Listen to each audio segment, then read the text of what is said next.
by Geraint Thomas, who worked so hard for him. That means that Geraint Thomas's lead out is not going to be exceptional. I wouldn't have thought. You never know. He's an exceptional rider. He may well be able to dial himself back in. If Ethan Hayter is indeed back within this group, we'll keep our eyes peeled. Hard to see with everything jiggling around at the moment. Intermediate sprint in 500 metres. And it's not going to be Evenepoel or Roglic that takes it, unless Roglic does a cheeky one and comes out the pack here. You never know. Oh, that would be great. But don't think it's going to happen. They've bunched up. I would. Yeah, well, I would if I could, but Roglic is going to go for this one. I think he might. Here we go. Get him on wheel. Evenepoel's wise to it as well. It's going to be between the pair of them. Evenepoel's done so much work.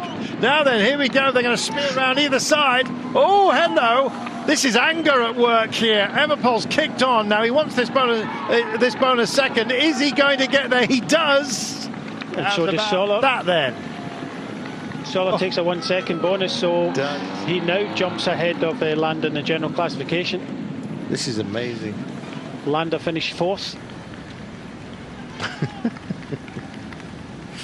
Wow. What a day Evenepoel was having. Fantastic. It now goes to 10 seconds. Soler's gonna get. Oh dear. Now then, Evenepoel jinks around the inside here of the of the traffic calming devices. Oh wow, what a day! And it's everyone and anyone for themselves right now. Check this out, Brian. Hit and then punch and counter punch. Landa wants his time back. Yeah, well, he's not going to get it, isn't he? I think, again, frustration from a lot of riders now. But Soler takes that 1 second, so he goes into 4th place in the general classification. You know, all that hard work for Barry and Victorious now gives away that 1 second. But what a sprint there from Remco Evenepoel. Absolutely brilliant. Wow. So the bonus seconds advantage that Roglic took has now been taken back. It's down to 10 seconds. So let's see how this one pans out at the finish. They could both be there at the end, Brian. Yep. Stalemate again, and now now Ciccone decides to go. Yep. It's all happening.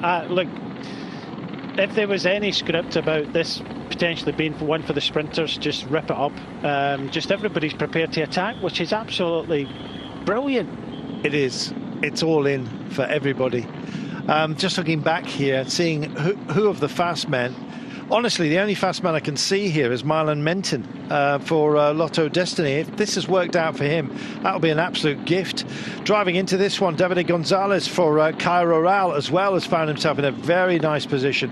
Confirmation of the intermediate sprint. Evenepoel takes this one, reversing the intermediate sprint from earlier on. Is this an early dig here? Would have expected Prados to be in a situation like this for Cairo Ral, but sadly he crashed earlier on today and got himself in a tangle with Egan Bernal, who also went down, and that's not good news for them. Looking back further down this, it's not Prados, is it? It was gone off the front. I said this would have been his day back in his career, but you know, you can dial it back on days like this. Haven't got an idea on him just for the time being, but let's see how we dig in. 5.9 kilometres to go. We hit the roundabouts with 3 to go. Between 3 and 2, there's 4 roundabouts, and it's not pleasant. It's a sort of a catch zone, really. Everybody else, and here comes Brian Coquard. Started off doing an awful lot of work today, and Cofidis are coming up and into the frame. 5.7 kilometres to go. What an amazing day, Brian. It has. I think it's, you know, sprint written all over it, just like a couple of days ago, and Remco just decided, no, I'm not finished yet. Where he got the energy within that sprint, I do not know, because Roglic just was on his wheel the last 10 kilometres, maybe a little bit more from that climb. But like you said in that commentary section there, it's just anger coming out, and it was pure anger in that sprint that catapulted him to get that second ahead of Roglic. But Marc Soler, quite astute there, obviously trying to kind of win the stage earlier and trying to kind of move up in the general classification, but he's managed to do that with that 1 second bonus. Caden Groves up here. I think he is, yes. So do I. Everyone else just hang your bikes on the bonfire. well, settle down now. The boys in yellow have been told, settle this race down, because it was just out of control. Right then, strap yourselves in, because we're going to have ourselves a sprint finish, albeit a very, very selective one. This is going to be fascinating, as you'd like. Brian, I've loved today. It's not over yet. Yep, it isn't over yet at all. It's, you know, Remco might be thinking after that sprint that he might steal a few more in the finish as well. So in a small group like this, why not? Why not try and get some bonuses at the finish for Remco Evenepoel? He seems to be on a magnificent day. Certainly does. I want to know where Aberystwyth is. That would be a story. No pun intended. Right, we come into town. We're going to go over the river. Once we're over that bridge about the 3 kilometre mark, that's when the roundabouts begin. And we're going to be squeezed, and squeezed again, Brian. Yeah, we are. But it has settled down. We are on big roads, however. I don't think there'll be too much. It's not too technical, although we do have a lot of those roundabouts. But I think that the road space is quite wide. Especially, there's no real panic in the size of peloton this size. So the race is settled for the first time today. A lot of riders will just be, you know, getting their breath back a little bit. Steven Kruijswijk, Tobias Foss at the fronts, but I really do think that Evenepoel might be interested in trying to get up in some bonus seconds at the finish. Oh, Caden Groves changing bike on the left-hand side. Yeah, not a good one, I'm afraid. This is a terrible time for this to happen. He's got to get back in, then he's got to deal with the roundabouts, then he's got to push on. That, to me, looks like potentially it for Caden Groves, because the pace is going to pick up. It's already started. Arnhem Marit is being guided up by Intermarché Circus. Tom Pacaud is also there. I believe that Milan Menton, I haven't seen him just yet, is also in the frame, but it could come down to the big boys here after a very, very tough day.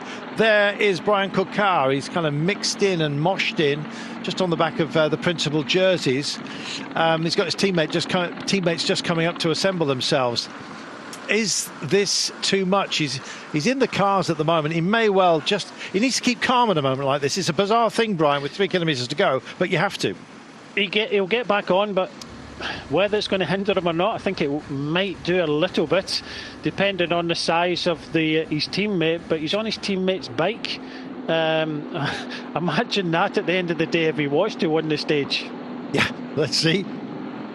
Anything can happen. Don't be surprised if Primož Roglič and Remco Evenepoel duke out the sprint as well. In fact, that's the belief of Brian Coquard, who's actually stuck on their wheels. His teammates are behind him. Shows you.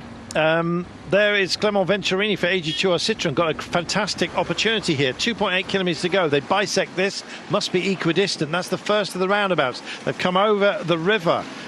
We go over the highway now. This is a motorway intersection. And then there's another roundabout. I think this one has a bias, an advantage on the right-hand side. And it certainly looks that way. Yes, there you go.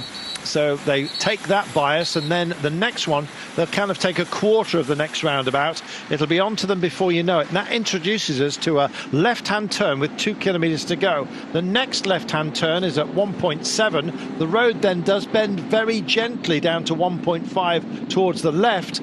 And then it's more or less straight all the way. And we are good roads, big highway, lots of opportunities to pick positions. That can have its own difficulties. There is that roundabout that will take us to the 2Ks to go marker. It's on this corner that we hit that.